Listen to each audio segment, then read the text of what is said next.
అంతర్జాతీయ దేవాలయాల సదస్సుకు తిరుపతి వేదికగా నిలిచింది. ఆలయ నిర్వహణకు సంబంధించి వినూత్న విధానాలు, ఉత్తమ పద్ధతులను అన్వేషించడం, స్థిరమైన పర్యావరణ వ్యవస్థను ఏర్పాటు చేయడం కోసం నిర్వహిస్తున్న 3 రోజుల పాటు జరిగే సదస్సుకు 3 రాష్ట్రాల నుంచి ముఖ్యమంత్రులు ముఖ్య అతిథులుగా విచ్చేస్తున్నారు.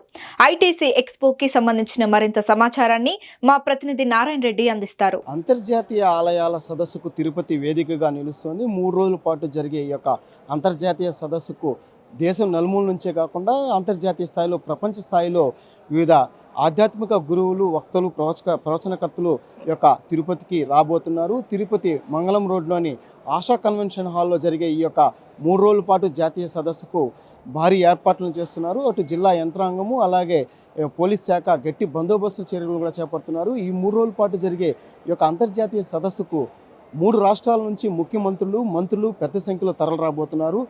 ఆంధ్రప్రదేశ్ నుంచి చంద్రబాబు నాయుడు, అలాగే మహారాష్ట్ర, గోవా ముఖ్యమంత్రులు కూడా ఈ యొక్క సదస్సుకు రాబోతున్నారు. అలాగే అంతర్జాతీయ స్థాయిలో 58 దేశాలకు సంబంధించిన ప్రతినిధులు కూడా ఈ యొక్క సదస్సుకు విచ్చేసి వారి యొక్క ఆధ్యాత్మిక ప్రసంగాన్ని అందజేయబోతున్నారు. ముఖ్యంగా ఆలయ వ్యవస్థకు సంబంధించి ఆలయ నిర్వహణ, అలాగే అనుసరించాల్సిన విధానాలు, అలాగే పర్యావరణకు సంబంధించిన ఒక సరికొత్త విధానాలు, డిజిటలైజేషన్, ఆర్థిక వ్యవస్థ, క్యూ లైన్లు, అలాగే పరిపాలనా వ్యవస్థకు సంబంధించిన అనేక అంశాలను ఈ యొక్క సదస్సులో 3 రోజుల పాటు జరిగే ఈ సదస్సులో చర్చించబోతున్నారు.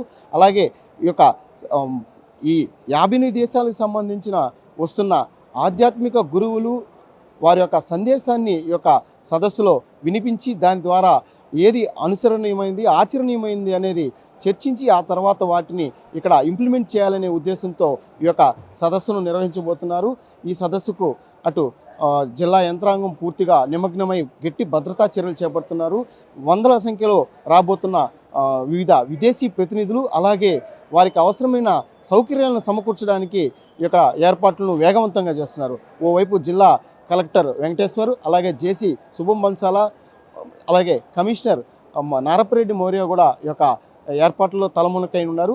అలాగే 58 దేశాలకు సంబంధించి వస్తున్న ప్రతినిధులతో పాటు దేశంలోని 1521 ఆలయాలకు సంబంధించి ఈ యొక్క రిజిస్ట్రేషన్ కూడా జరిగినట్లుగా కూడా ఇప్పటికి మనకు తెలుస్తుంది. నిన్న దీనికి సంబంధించి జరిగిన విలేకరుల సమావేశంలో కూడా దీనికి సంబంధించిన పూర్తి వివరాలను కూడా ఆ యొక్క అంటే ఐటీసీ ఎక్స్పోకి సంబంధించిన చైర్మన్, మహారాష్ట్ర చీఫ్ విప్గా ఉన్న ప్రసాద్ లడ్డా కూడా పూర్తిగా వివరించడం కూడా జరిగింది. అంటే భవిష్యత్ తరాలకు సంబంధించి ఈ యొక్క ఆధ్యాత్మిక వ్యవస్థను ఏ విధంగా మనం పరిరక్షించుకోవాలనే అంశంపైన ఈ యొక్క అంతర్జాతీయ సదస్సును నిర్వహించినట్లు కూడా తెలుస్తుంది. అంటే 3 రోజుల పాటు జరిగే ఈ సదస్సుకు అంటే ఎలాంటి చర్యలు తీసుకుంటే ఈ యొక్క ఆధ్యాత్మికకు సంబంధించిన ఈ యొక్క దేవాలయాల వ్యవస్థ పటిష్టంగా ఉంటుందనే దానిపైన జరగబోయే ఈ సదస్సులో మరిన్ని విషయాలను ఆ యొక్క అంటే ఇతర దేశాల నుంచి వస్తున్న ఆధ్యాత్మిక గురువులు వారి యొక్క సందేశాల ద్వారా వివరించబోతున్నారు. కెమెరామెన్ సురేష్తో